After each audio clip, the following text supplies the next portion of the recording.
Par une après-midi glaciale, une jeune fille pauvre et affamée arriva en titubant devant la résidence d'un milliardaire, espérant obtenir ne serait-ce qu'un simple repas.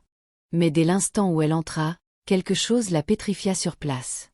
Accrochée au mur, soigneusement encadrée d'or, se trouvait une photographie d'elle, enfant. Comment cela pouvait-il être réel? Pourquoi son portrait d'enfance se retrouvait-il dans la demeure luxueuse d'un homme qu'elle n'avait jamais rencontré? Et ce qui allait être révélé par la suite bouleverserait tout, vous laissant sans voix et vous poussant à réfléchir au pouvoir du destin. Avant de poursuivre, pensez à aimer, partager et vous abonner pour découvrir davantage d'histoires africaines poignantes. La nuit venait tout juste de s'installer sur la ville, mais le froid semblait déjà plus mordant que d'ordinaire, rappelant cruellement à Elara qu'elle n'avait aucun foyer. À seulement 19 ans, elle avait déjà appris à survivre d'une manière que peu de personnes, même 2 fois plus âgées, pouvaient comprendre. La vie l'avait éprouvée avec une dureté inimaginable. À présent, elle se retrouvait seule sous un abri délabré près du marché d'Agbay, serrant son corps frêle contre elle tandis qu'un vent glacial s'infiltrait à travers son chemisier en lambeaux. Son ventre protesta une fois de plus, douloureusement.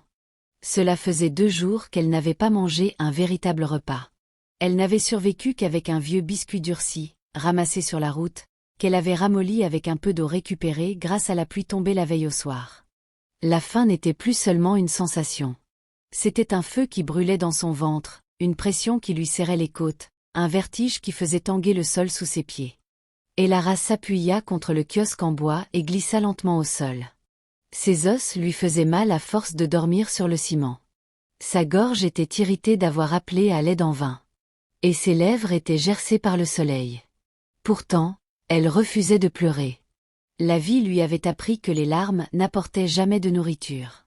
Elle prit une profonde inspiration et murmura au ciel sombre, « Mon Dieu, aidez-moi simplement à survivre à cette nuit. » Les gens passaient, les vendeurs fermaient leurs boutiques, les étudiants rentraient chez eux, les travailleurs revenaient de leur service. Certains la regardaient avec pitié, d'autres avec irritation. Mais personne ne s'arrêtait. Après des années dans ces rues, Elara était devenue invisible. La voix de sa mère résonna dans son esprit, le seul souvenir auquel elle se raccrochait lorsque le monde lui semblait insupportable. Mon rayon de soleil. Peu importe à quel point la vie est dure, ne perds jamais espoir. Rayon de soleil. C'était comme cela que sa mère l'appelait. Mais avec sa mère disparue depuis presque 5 ans maintenant, Elara se sentait comme une braise mourante. Elle serra ses genoux plus fort, essayant de conserver le peu de chaleur qui lui restait. La brise nocturne apportait l'odeur du maïs grillé et des beignets d'une échoppe voisine, et ce parfum frappa son estomac comme une gifle douloureuse. Elle essaya de se distraire, fredonnant doucement, mais sa voix tremblait. Une femme vendant des légumes de l'autre côté de la route la vit frissonner et s'approcha. « Hé, petite » appela la femme doucement. « Tu sais, il faut rentrer à la maison. » Elara secoua la tête. « Je n'ai pas de maison, madame.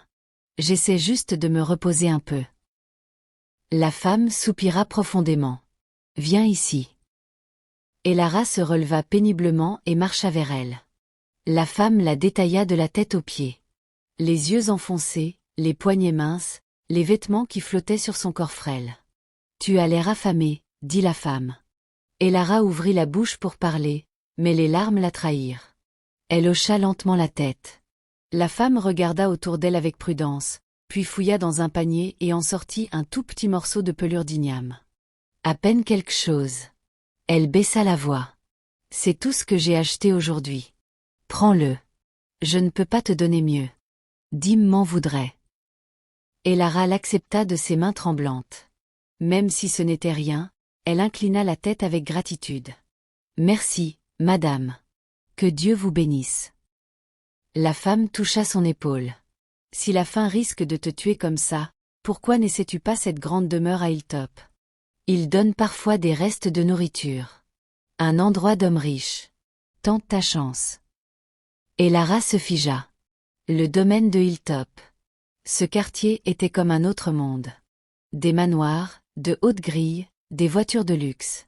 Les gens comme elle n'y avaient pas leur place. Comment l'autoriserait-il même à approcher de la grille? Mais la faim avait avalé sa fierté depuis longtemps. « Pensez-vous qu'ils me répondront » murmura-t-elle. La femme haussa les épaules. Essaie. Si tu ne fais rien, la faim pourrait bien t'achever ici. Le vent souffla à nouveau, plus froid maintenant. Les dents d'Elara se mirent à claquer. Elle leva les yeux vers la longue route menant à Hilltop. Elle n'avait jamais marché aussi loin auparavant, mais la nuit était calme, et les lumières de la ville scintillaient faiblement comme une promesse lointaine. Sans nourriture, sans abri, et sans force, elle sentit qu'elle n'avait plus rien à perdre. Elle attacha son unique possession, un sac en plastique contenant l'écharpe de sa défunte mère, autour de son poignet et se força à se lever.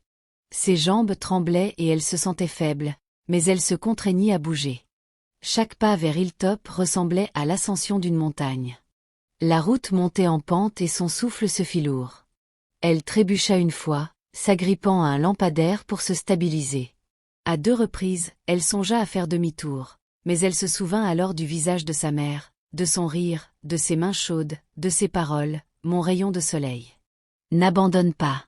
Non, chuchota Elara pour elle-même. Je ne mourrai pas dans ces rues.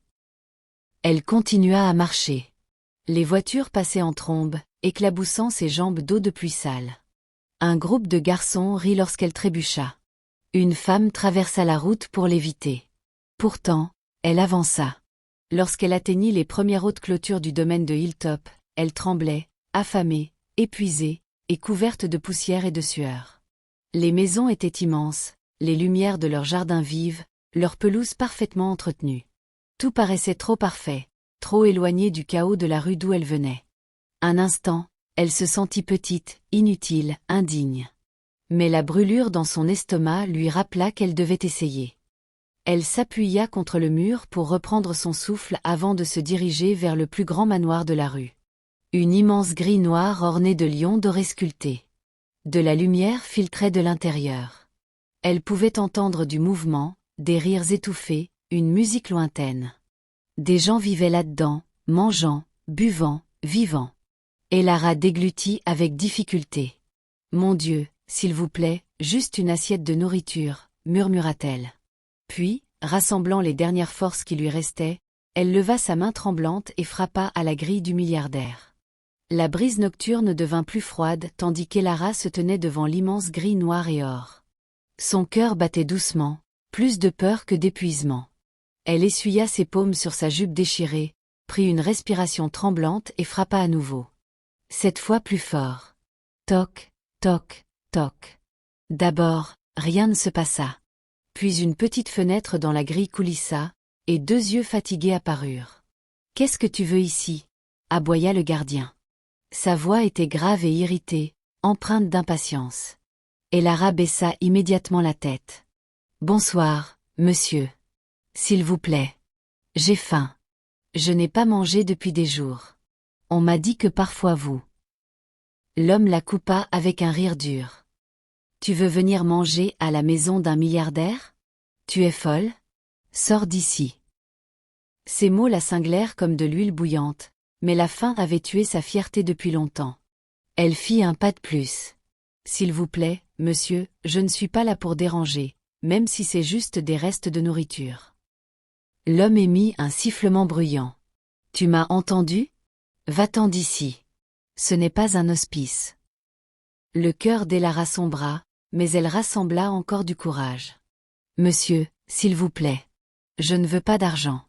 Juste un petit quelque chose à manger. » L'homme referma violemment la petite fenêtre. Elara cligna des yeux devant le métal fermé, luttant contre les larmes. Elle frappa à nouveau doucement. « Monsieur, s'il vous plaît. » La grille s'ouvrit d'un cran, pas assez pour qu'elle entre, mais suffisamment pour que le gardien puisse sortir. Il était grand, musclé, et fronçait profondément les sourcils. Son uniforme était impeccable, ses bottes brillantes. Même sa ceinture semblait coûteuse. Il pointa un doigt épais vers son visage. « J'ai dit de quitter cet endroit. Tu embêtes les gens la nuit.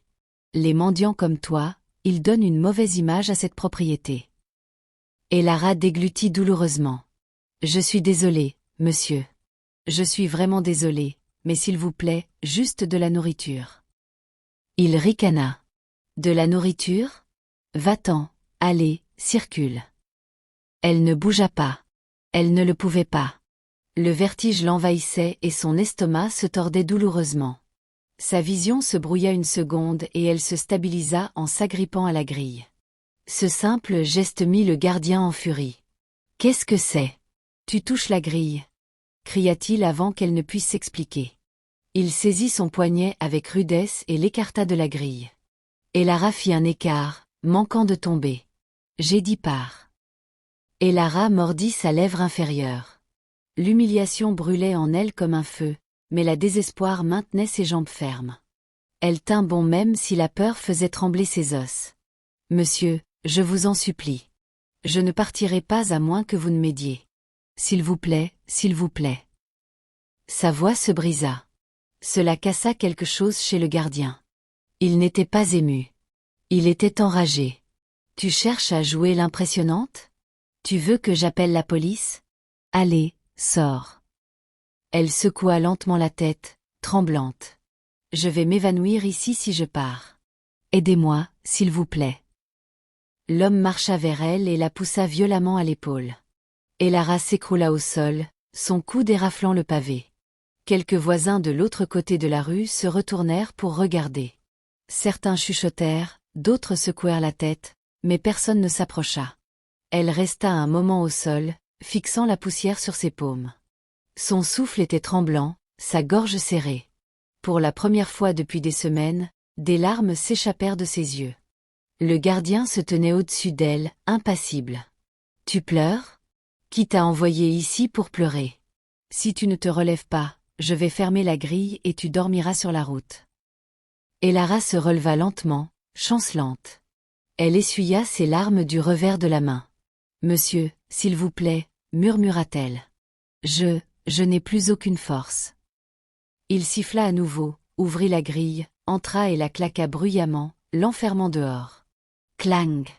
Le son résonna profondément dans sa poitrine. Elle fixa l'immense grille, clignant des yeux à travers ses larmes, respirant avec difficulté. Elle se sentait vaincue, complètement, mais elle ne partit pas. Ses jambes refusaient de la ramener en bas de la colline, alors elle s'assit sur le trottoir froid près du caniveau, serrant ses genoux contre elle. Son unique possession, le sac en plastique contenant l'écharpe de sa défunte mère, reposait à côté d'elle. Les lumières de la propriété à l'intérieur du manoir projetaient une faible lueur sur son visage pâle. Elle observait les ombres bouger derrière les fenêtres, les silhouettes de gens menant une vie normale, des gens qui mangeaient, qui riaient, qui dormaient dans des lits chauds. Elle sentit un nœud douloureux dans sa gorge. « Est-ce ainsi que ma vie va se terminer ?» murmura-t-elle dans le vent. Le temps passait lentement. Des voitures passaient occasionnellement. Un groupe de garçons revenant de l'entraînement de football la montrèrent du doigt et rirent. « Regarde la fille sans abri qui dort à la grille de l'homme riche. Elle croit que l'argent va tomber du ciel. » Leurs voix la cinglèrent, mais elle garda la tête baissée.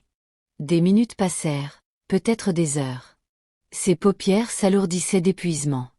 Son corps s'affaissa contre le mur, glissant jusqu'à ce que sa joue repose sur ses genoux. Elle essaya de rester éveillée. Dormir dehors la nuit était dangereux, mais la faim avait drainé chaque parcelle de force. Son esprit flottait entre conscience et inconscience. Alors qu'elle sombrait dans le sommeil, elle entendit le bruit d'un moteur qui approchait. Une voiture très chère. Le ronronnement puissant devint plus fort et des phares éblouissants l'éclairèrent par derrière. La grille cliqueta et commença à s'ouvrir. Le gardien sortit rapidement, sa posture soudain alerte et respectueuse. La voiture, un SUV noir et élégant, apparut. Même dans son état semi-conscient, Elara pouvait dire que ce n'était pas un véhicule ordinaire. Tout en lui criait la richesse et l'autorité. Le gardien se redressa, salua, et la grille s'ouvrit plus grande, puis le SUV s'arrêta parce que quelqu'un à l'intérieur l'avait vu. Elara cligna faiblement des yeux et releva la tête. La portière du conducteur s'ouvrit et un homme grand et distingué en sortit, bien habillé, d'une présence puissante et d'un silence imposant. Le milliardaire lui-même, le chef Liam Morrow, ses yeux se posèrent sur elle, et en cet instant unique, les roues du destin se mirent en mouvement. L'air nocturne se figea au moment où le chef Liam Morrow sortit du SUV. Sa seule présence dégageait une autorité tranquille qui faisait même que le gardien, Musa, d'habitude bruyant et grossier, se tenait raide comme un soldat attendant des ordres. Le chef Liam n'était pas un homme qu'on ignorait facilement. Sa haute stature, son costume parfaitement coupé, et ses yeux calmes mais perçants commandaient l'attention. Il était connu dans tout l'État, philanthrope, magnate des affaires, veuf, et l'homme dont la fille avait mystérieusement disparu il y a 12 ans. Une blessure qui ne s'était jamais refermée. Mais ce soir, il ne s'attendait à rien d'inhabituel. Il voulait seulement rentrer chez lui après un long événement caritatif, dîner tard et dormir. Jusqu'à ce qu'il la voie. La jeune fille mince recroquevillée près de sa grille, la tête contre ses genoux, ses vêtements déchirés et sales, ses mains tremblantes, sa respiration faible, son corps entier appuyé contre le trottoir froid comme si elle avait atteint ses limites. Quelque chose de tranchant lui transperça la poitrine. « Musa », dit-il doucement, sa voix basse, incrédule. « Qui est cette jeune fille ?» Le gardien s'éclaircit la gorge, gêné. « Patron, personne. Une mendiante entêtée. Je lui ai dit de partir, mais elle n'a pas voulu. Elle dit qu'elle a faim. » Le regard du chef Moreau se durcit. « Et tu l'as poussée dehors. » Musa déglutit. « Monsieur, je pensais que... » La voix du chef Moreau s'affirma, juste un peu. « Tu pensais que la meilleure solution était de jeter une jeune fille affamée dans la rue. » Musa baissa les yeux, honteux. « Monsieur, je suis désolé. Je ne savais pas. » « Tu n'avais pas besoin de savoir quoi que ce soit, » l'interrompit le milliardaire. « L'humanité ne nécessite pas d'informations. Elle exige de la compassion. » Le gardien bredouilla des excuses, mais le chef Liam n'écoutait plus. Son attention était entièrement fixée sur la jeune fille frêle qui luttait maintenant faiblement pour relever la tête. Elara cligna des yeux devant les lumières, plissant les yeux, incertaine d'être éveillée ou en train de rêver. Puis elle le vit, le milliardaire, grand, fort, digne, et la regardant avec une expression qu'elle n'avait pas vue depuis très longtemps. De l'inquiétude. Son cœur palpitait de peur. Elle s'attendait à ce qu'il crie, ou rit, ou lui demande de partir comme tout le monde. Au lieu de cela, il s'approcha. « Bonjour, » dit-il gentiment. « Peux-tu m'entendre » Elara hocha faiblement la tête. « Comment t'appelles-tu, ma chère ?» Elle ouvrit la bouche, mais sa voix ne fut qu'un murmure. « Elara. » Le nom le frappa comme un coup soudain. Son souffle se coupa. « Elara. » C'était un nom commun, mais tout de même. Il chassa cette pensée et s'accroupit légèrement pour ne pas la dominer. « Elara, pourquoi es-tu assise ici la nuit ?» demanda-t-il doucement. Elle déglutit, des larmes montant dans ses yeux. « Monsieur, je suis venu mendier de la nourriture. Je n'ai pas mangé depuis 2 jours. » Sa voix se brisa sur le dernier mot. Le chef Moreau inspira profondément, lentement, avec contrôle, mais douloureusement. Il tourna brièvement les yeux vers Musa, dont le visage était déjà crispé de culpabilité. Puis il regarda à nouveau la jeune fille qui tremblait dans le froid comme une feuille. « Quel âge as-tu » demanda-t-il doucement. « 19 ans. » 19 ans. L'âge correspondait à celui qu'aurait sa fille aujourd'hui. Il expira nerveusement. Il chassa encore cette pensée. « Où sont tes parents ?»« Ma mère est morte il y a 5 ans. » Elle marqua une pause, respirant avec difficulté. « Je n'ai jamais connu mon père. » Le cœur du milliardaire se serra. Il s'éclaircit doucement la gorge et tendit une main vers elle. « Lève-toi, ma chère. Tu ne devrais pas être seule ici. » Elara hésita, incertaine d'avoir le droit de toucher quelqu'un d'aussi riche. Mais lorsque ses jambes tentèrent de la soutenir, elles fléchirent. Le chef Moreau la rattrapa avant qu'elle ne tombe. Ses bras étaient chauds, forts, attentionnés, quelque chose qu'elle n'avait pas ressenti depuis des années. Il la stabilisa doucement. « Doucement, doucement. Tu es en sécurité. » Ces mots transpercèrent quelque chose au fond d'elle, un mur qu'elle avait construit autour de son cœur. Personne ne lui avait dit qu'elle était en sécurité depuis très longtemps. Elle leva les yeux vers lui, les yeux nageant de larmes non versées. « Monsieur, je suis désolée. J'avais juste besoin de nourriture. Je ne voulais pas déranger. »« Tout va bien, » l'interrompit-il doucement. « Tu n'as dérangé personne. La faim n'est pas un crime. » Une larme coula sur sa joue. Le chef Moreau se tourna vers Musa. « Ouvre la grille. » Le gardien cligna des yeux, stupéfait. Monsieur, vous voulez qu'elle entre? Oui, répondit simplement le milliardaire. Et assure-toi qu'il ne te faille pas plus d'une seconde pour ouvrir cette grille lorsqu'une personne affamée frappe à nouveau. Oui, monsieur. Musa s'empressa d'obéir. La grille s'ouvrit lentement, révélant les lumières vives de la propriété, le jardin spacieux et l'élégant manoir au-delà. Et Lara regarda tout cela avec admiration. Elle n'avait jamais été près d'un tel endroit de sa vie. Le chef Moreau remarqua son hésitation. Tout va bien, l'assura-t-il. Entre. Mais monsieur, murmura-t-elle, serrant son petit sac en plastique, je suis sale. Je ne devrais pas. Je pourrais tâcher quelque chose. Il sourit doucement pour la première fois de la soirée. Rien dans cette propriété n'est plus important qu'un être humain. Viens. Elle le suivit lentement à travers la grille. Alors qu'elle entrait, quelque chose l'envahit. Peur et soulagement à la fois.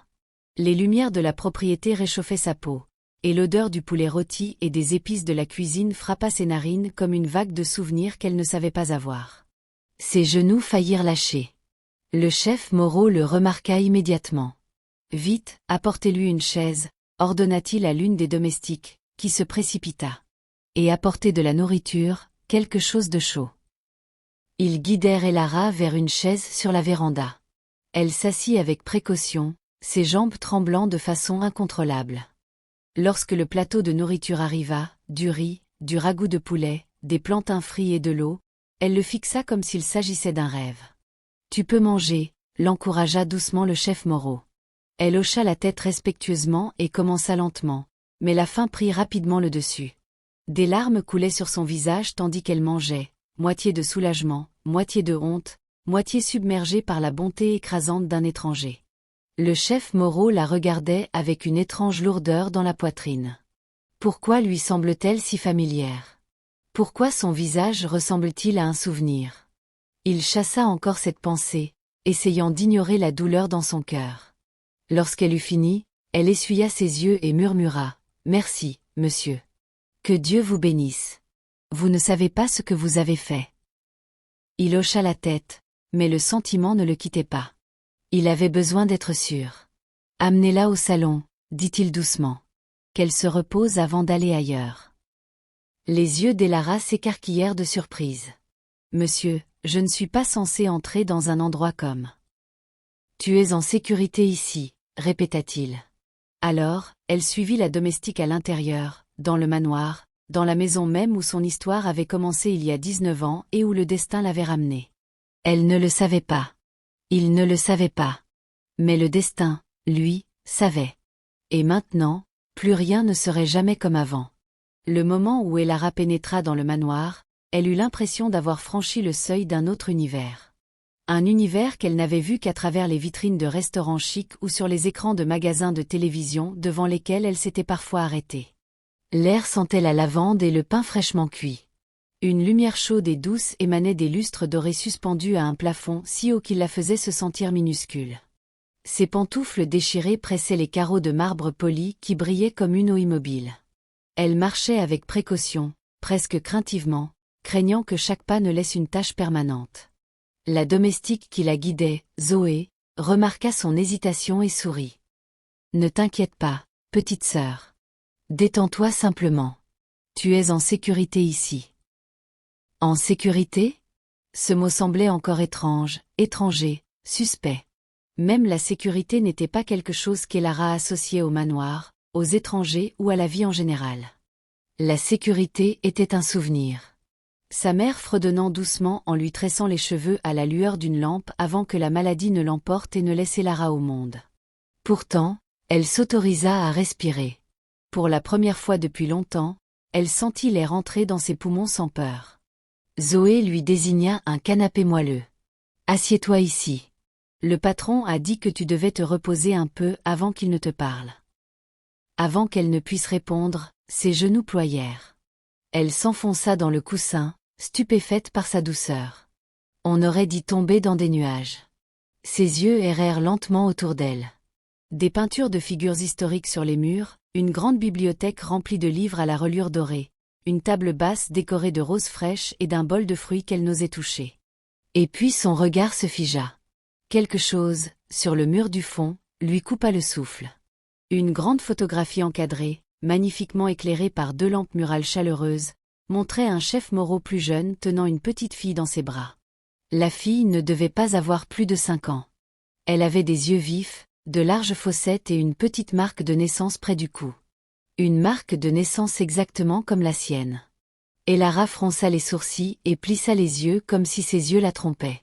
Elle se leva lentement, le cœur battant à ses oreilles, le monde autour d'elle devenant flou. Seule l'image restait nette. Elle fit un pas tremblant vers elle, puis un autre, attiré comme par un aimant. Ses doigts tremblaient lorsqu'elle toucha le verre du cadre. « Ce n'est pas possible », murmura-t-elle. Zoé, qui arrangeait la table, se retourna. « Tu la connais ?» Elara ne répondit pas. Sa gorge s'était nouée.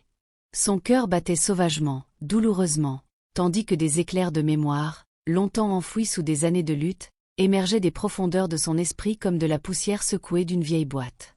Une femme riant, un enfant courant dans un jardin, des mains chaudes la soulevant, ses cheveux en boucle, une voix l'appelant « rayon de soleil ». Elle porta ses doigts tremblants à sa bouche. Des larmes montèrent dans ses yeux. « Cela, » murmura-t-elle. « Cela me ressemble. » Avant qu'elle ne puisse en dire plus, des pas résonnèrent derrière elle, contrôlés, familiers. Le chef Moreau entra dans le salon. Il s'était changé en une chemise plus décontractée, mais il n'en paraissait pas moins digne. Il avait une expression mêlant curiosité et malaise, comme si quelque chose au fond de lui s'agitait, et qu'il n'était pas sûr de devoir le craindre ou l'accepter. Lorsqu'il la vit debout devant cette photo en particulier, son cœur sombra. C'était la photo qu'il regardait chaque matin et chaque soir. La photo de sa fille disparue, la photo qu'il avait maintenue en vie à travers des années de chagrin. Il inspira profondément. « Tu as trouvé cette photo ?» Elara essuya rapidement ses larmes et se tourna vers lui, incertaine d'être punie pour avoir touché quelque chose d'aussi précieux. « Je suis désolée, monsieur, » bégaya-t-elle. « Je ne voulais pas la toucher. C'est juste que, j'ai vu la fille. » Le chef Moreau s'approcha lentement, comme un homme marchant vers un fantôme dont il n'était pas sûr de la réalité. Sa voix se fit plus douce. « Que veux-tu dire à propos de la fille ?» Elara déglutit avec difficulté. « Elle me ressemble, » murmura-t-elle. « Je ne sais pas comment, mais elle me ressemble. » Ces mots le frappèrent comme un coup de tonnerre silencieux.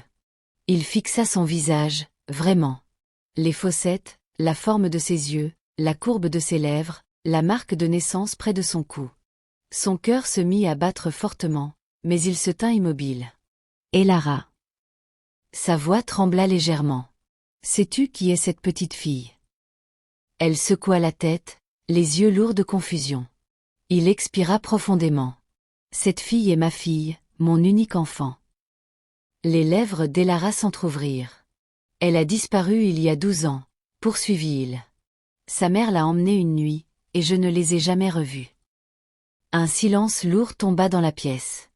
Elara cligna rapidement des yeux, sa poitrine se serra. « Disparu, » murmura-t-elle. « Depuis 12 ans. » Il hocha lentement la tête. La fille sur la photo, radieuse, joyeuse, aimée, avait disparu depuis plus d'une décennie. Et ici se tenait Elara, portant des vêtements déchirés, affamée, sans abri, survivant à peine. Sa tête commença à tourner. Elle toucha inconsciemment sa marque de naissance. « Monsieur, quel était son nom ?» Ses yeux s'adoucirent, sa voix presque se brisant. « Elara. » Ses genoux faiblirent et elle s'agrippa au bord du canapé. Zoé laissa échapper un petit cri étouffé là où elle se tenait. Le chef Moreau sentit son souffle lui manquer. Il s'approcha prudemment, sa main tremblante. « Quoi ? Que as-tu dit être ton nom complet ? » « Ma mère m'appelait toujours. » Elle déglutit avec difficulté. « Elara Chantal. Mais tout le monde m'appelle Elara. » Un son lui échappa. Moitié choc, moitié douleur. Il se stabilisa en s'appuyant au dos d'une chaise. La pièce sembla soudain chargée, comme si l'air lui-même retenait son souffle. Elara regarda de nouveau la photo, puis lui. « Monsieur, qui était sa mère ?» Il inspira profondément. Elle s'appelait Léa. Le monde s'arrêta. Les doigts d'Elara glissèrent du canapé. Sa voix se brisa. C'était le nom de ma mère. La vision du chef Moreau se brouilla de larmes. Ses jambes faiblirent. Pour la première fois, il la regarda vraiment. Non comme une étrangère, non comme une fille affamée, mais comme une réponse possible à 12 ans de prière, de larmes et de nuits blanches. « Approche » murmura-t-il. Elle hésita, submergée, mais s'avança. Il prit doucement son visage dans ses mains, tremblant. « Ma chère, qu'est-il arrivé à ta mère? Où as-tu été toutes ces années ?» Les lèvres d'Elara tremblèrent. « Elle est tombée malade il y a 5 ans, et personne ne nous a aidés. Elle est morte dans mes bras. » Le cœur du chef Moreau se brisa. Il ferma les yeux un instant, essayant de respirer à travers la tempête soudaine en lui. Lorsqu'il les rouvrit, ils brillaient de choc, de douleur, et de quelque chose qui ressemblait dangereusement à de l'espoir. Car maintenant, la ressemblance était indéniable. Le nom était indéniable. La marque de naissance était indéniable. Le nom de la mère était indéniable. Et l'univers venait de murmurer la plus grande vérité de toutes. La jeune fille sans abri qu'il avait nourrie ce soir pourrait bien être sa fille. Un silence tomba, si épais que même le ronronnement régulier de la climatisation sembla disparaître. Le chef Moreau se tenait devant Elara, la regardant comme s'il regardait un fantôme. Un fantôme qu'il avait désiré, prié, pleuré, et maintenu en vie dans son cœur à travers les souvenirs et les photographies. Les mains d'Elara tremblaient, son souffle était court, ses yeux nageant dans la confusion et la peur. Aucun des deux ne bougea. Aucun ne cligna des yeux. Le passé surgissait entre eux comme un secret avalé, luttant enfin pour remonter à la lumière. Finalement, le chef Moreau parla, sa voix basse, tremblante. Un homme qui craignait la vérité, mais qui craignait encore plus de la perdre. « Assieds-toi, ma chère. S'il te plaît, assieds-toi. » Elle obéit silencieusement, s'asseyant à nouveau sur le coussin. Ses genoux étaient faibles, et son esprit ressemblait à une foule bruyante. Les voix de la mémoire, de la faim, de la peur et de l'émerveillement se heurtaient tout en elle. Le chef Moreau s'assit sur le siège en face d'elle. Il se pencha en avant, les mains jointes, les yeux ne la quittant pas. « J'ai besoin que tu me dises tout, » dit-il doucement. « Tout ce dont tu te souviens de ton enfance, tout ce que ta mère t'a raconté. Prends ton temps.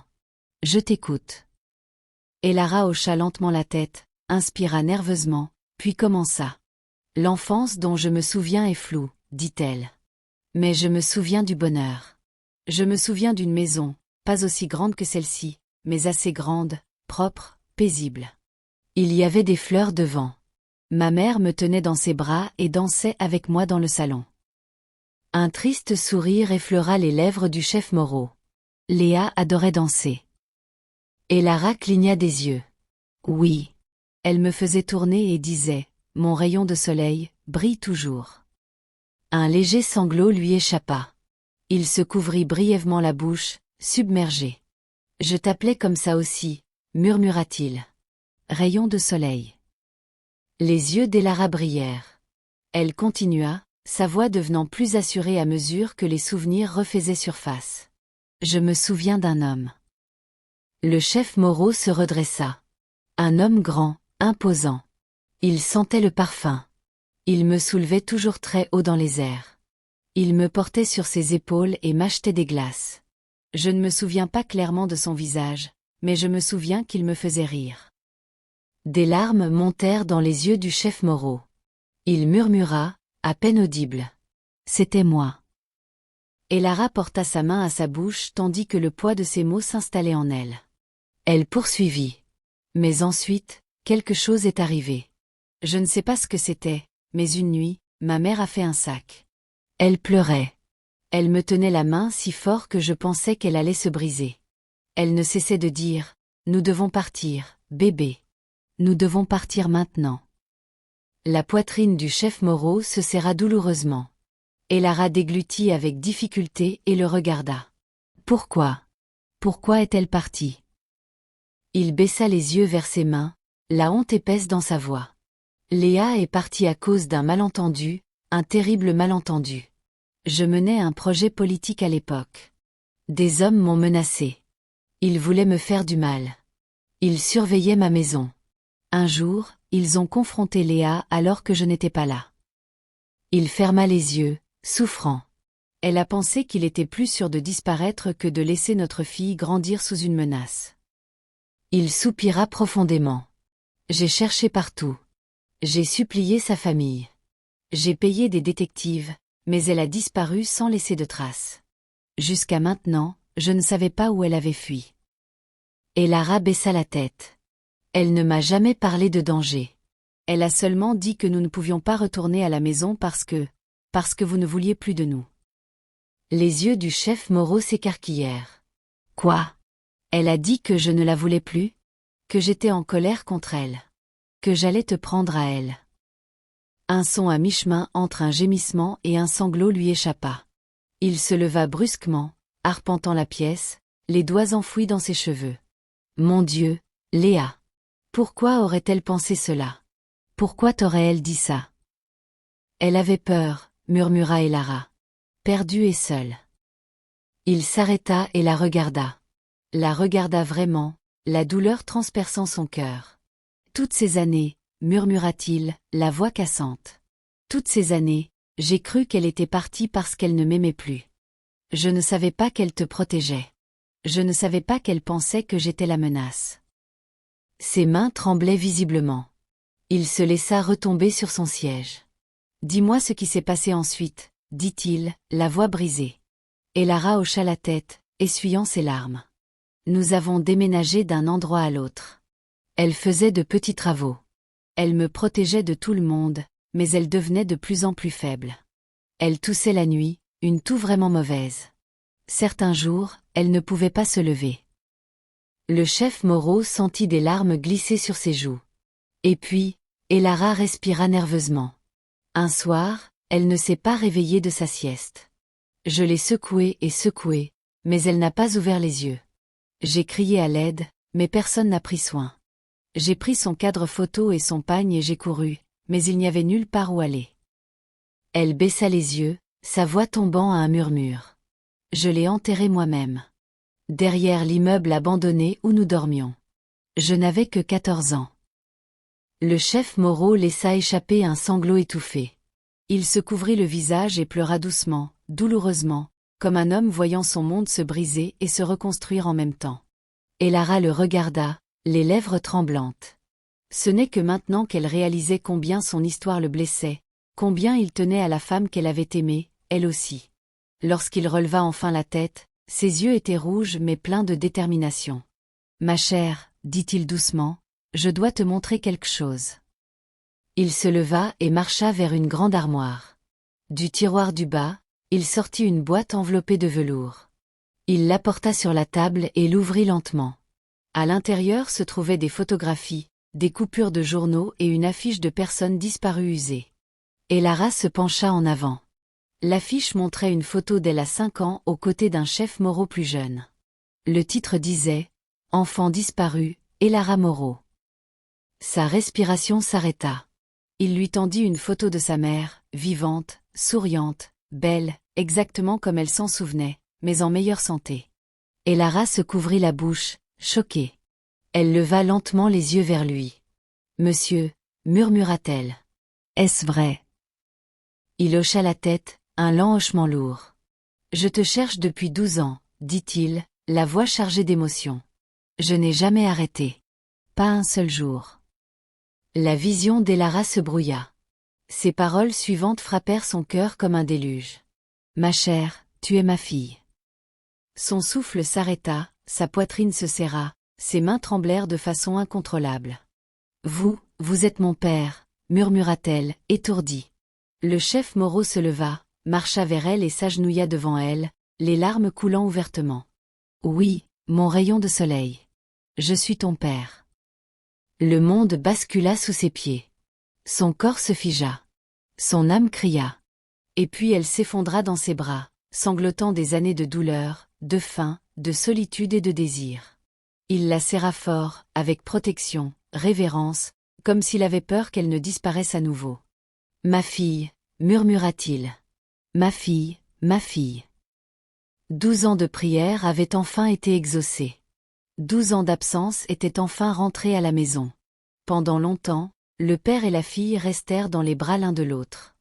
Deux moitiés brisées enfin réunies. Et Lara sanglotait doucement contre l'épaule du chef Moreau, tremblant d'une vie de souffrance qui avait soudain un endroit où atterrir. Le chef Moreau la serrait encore plus fort, ses larmes tombant dans ses cheveux. Il ne se souciait pas de la dignité, de l'image d'un milliardaire, ou du personnel de maison qui les regardait en silence, stupéfait. Ce soir, il n'était pas une figure publique. Il était simplement un père qui avait enfin retrouvé son enfant. Lorsque leurs larmes ralentirent enfin, il prit à nouveau son visage dans ses mains et murmura « Ma fille, tant que je vivrai, tu ne souffriras plus jamais. » Les lèvres d'Elara tremblèrent. « Papa !» C'était la première fois qu'elle prononçait ce mot avec un sens. Le son le frappa comme un tonnerre sacré. Sa poitrine se souleva et s'abaissa tandis qu'il la serrait à nouveau, submergé par l'émotion. Une nouvelle réalité commença. Le chef Moreau l'aida à se lever avec précaution, comme si elle était un nouveau-né qu'il fallait protéger même du vent.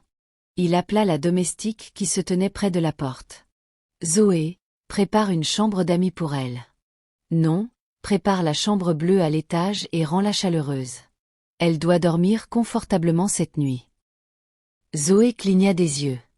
La chambre bleue était la deuxième plus luxueuse du manoir. Seule la suite principale la surpassait. « Oui, monsieur. » Le chef Moreau se tourna alors vers Elara et toucha doucement son épaule. « Tu as besoin de repos, mon rayon de soleil. Je vais appeler le médecin immédiatement. Tu dois être examinée, bien nourrie et prise en charge. » Elara secoua faiblement la tête. « Je vais bien, monsieur. » Il leva un doigt, souriant à travers l'émotion. « Je ne demandais pas la permission. Je suis ton père. C'est ma responsabilité. » Son cœur palpita. Son père. Elle avait enfin un père. Un vrai. Un qui la tenait avec ses deux mains et ne la repoussait pas. Des larmes montèrent à nouveau, mais il les essuya lui-même. « Plus de larmes ce soir, » dit-il doucement. « Seulement de la joie. » Il appela quelqu'un depuis son téléphone. « Dr Kingsley, j'ai besoin de vous chez moi immédiatement. »« Oui, ce soir. C'est urgent, mais pas une urgence. Venez rapidement. » Lorsqu'il raccrocha, il la guida doucement vers l'escalier. Les jambes d'Elara étaient chancelantes, peu habituée à monter des marches qui ne résonnaient pas de saleté et de vent. Elle s'agrippa à la rampe, submergée par la chaleur des lumières, le tapis doux sous ses pieds et la réalisation qu'elle n'avait plus à craindre d'être jetée dehors. Plus maintenant. À mi-chemin, elle murmura « Papa, et si je n'étais pas la fille sur la photo ? Et si nous nous trompions ?» Il s'arrêta et la regarda avec le genre de certitude que seul un père pouvait posséder. « Mon cœur t'a reconnu avant mes yeux, » dit-il. « Rien au monde ne pourrait me convaincre du contraire. » La maison prit vie. Pendant qu'Elara était emmenée à l'étage, le manoir entra en éruption dans un mouvement calme mais urgent. Les domestiques s'empressèrent de préparer la chambre. Des draps propres, des couvertures chaudes et des oreillers moelleux furent disposés. Un bain chaud fut préparé. Des vêtements frais, simples mais beaux, furent arrangés sur le lit. Le chef de cuisine se précipita dans la cuisine, préparant déjà une soupe de gésiers épicés, du lait chaud, du riz jollof et du thé, incertain de ce qu'elle préférerait. La nouvelle voyagea vite dans une maison pleine de personnel. Les chuchotements commencèrent. « Est-ce vrai ? C'est la fille disparue. Elle lui ressemble tellement. Dieu est merveilleux. » Même Musa, le gardien qui l'avait jeté dehors, se tenait figé d'horreur. Il s'assit sur une pierre près de la grille, les mains sur la tête, murmurant « Jésus, je suis dans le pétrin. J'ai poussé la fille du patron. J'ai traîné la fille du milliardaire. Ah, ma carrière est finie. » Il envisagea de démissionner avant l'aube. Une honte au-delà des mots. Le bonheur d'un père. Après son bain, Elara sortit, vêtue de vêtements frais. Elle toucha le tissu. Il semblait trop doux, trop chaud, trop cher. Elle se regarda dans le miroir, n'étant plus la jeune fille sale et affamée qui dormait sous des kiosques. Pour la première fois depuis des années, elle ressemblait à quelqu'un qui appartenait quelque part. Lorsqu'elle sortit, le chef Moreau l'attendait dans le couloir. Il la regarda et sourit. Un vrai sourire, comme celui qu'il adressait autrefois à la petite fille qu'il faisait tournoyer dans les airs. « Ma fille est belle, dit-il doucement. Et Lara baissa le regard, timide. « Viens, le médecin est là. » Examens médicaux et regrets d'un père. Le docteur Kingsley l'examina avec soin. Pression artérielle, fréquence cardiaque, poids, température. Elle est très malnutrie, dit le médecin avec inquiétude. Elle a besoin de repos, de beaucoup de nourriture, de vitamines et de soutien affectif. Mais elle ira bien.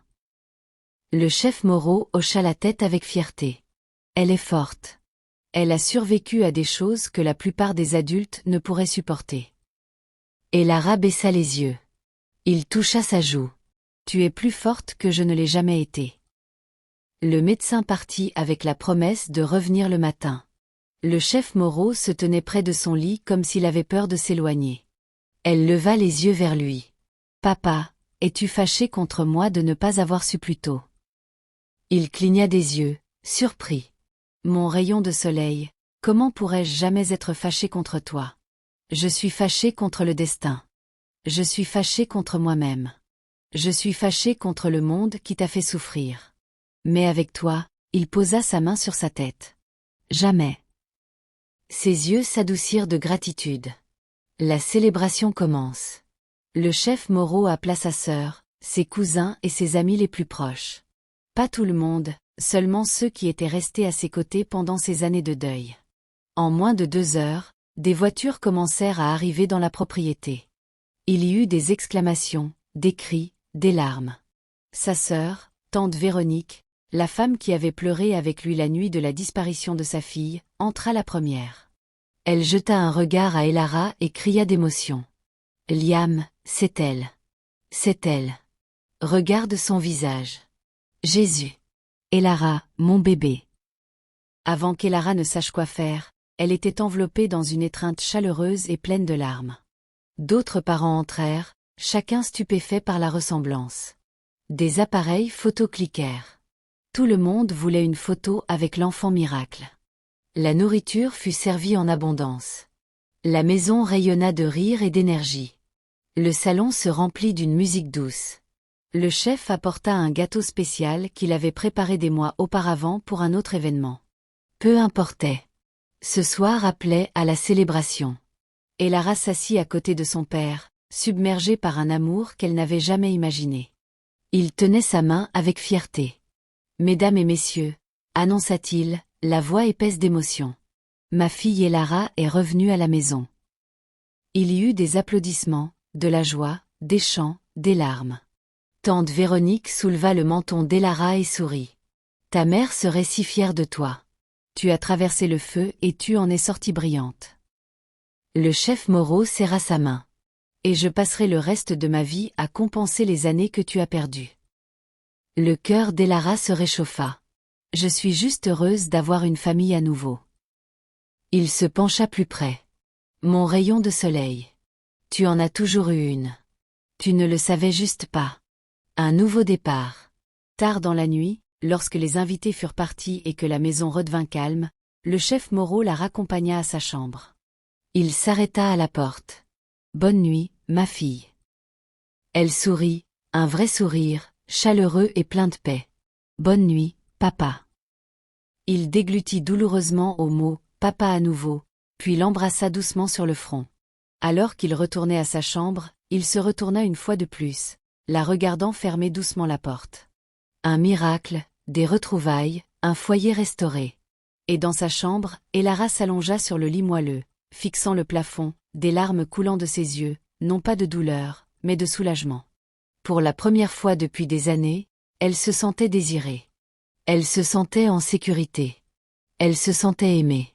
Et la photo sur le mur en bas, d'une petite fille dans les bras de son père, n'était enfin plus un souvenir, car cette fille était rentrée à la maison. Morale de l'histoire, le vrai destin ne peut jamais être perdu. Peu importe à quel point la douleur nous disperse ou à quel point la vie nous enterre, l'amour trouve toujours un moyen de rentrer à la maison. La bonté, la persévérance et l'espoir peuvent ouvrir des portes que nous n'avions jamais imaginées. En fin de compte, Chaque enfant oublié a une place où il appartient vraiment. Merci d'avoir suivi ce parcours émouvant. L'histoire d'Elara nous rappelle qu'aucune obscurité ne dure éternellement et que les miracles arrivent souvent lorsque nous nous y attendons le moins. Si cela a touché votre cœur, n'oubliez pas d'aimer, de partager et de vous abonner pour plus d'histoires africaines puissantes. Dites-nous dans les commentaires quelle partie vous a le plus touché. Jusqu'à la prochaine fois, soyez bénis, restez inspirés et continuez de croire que le destin trouve toujours son chemin.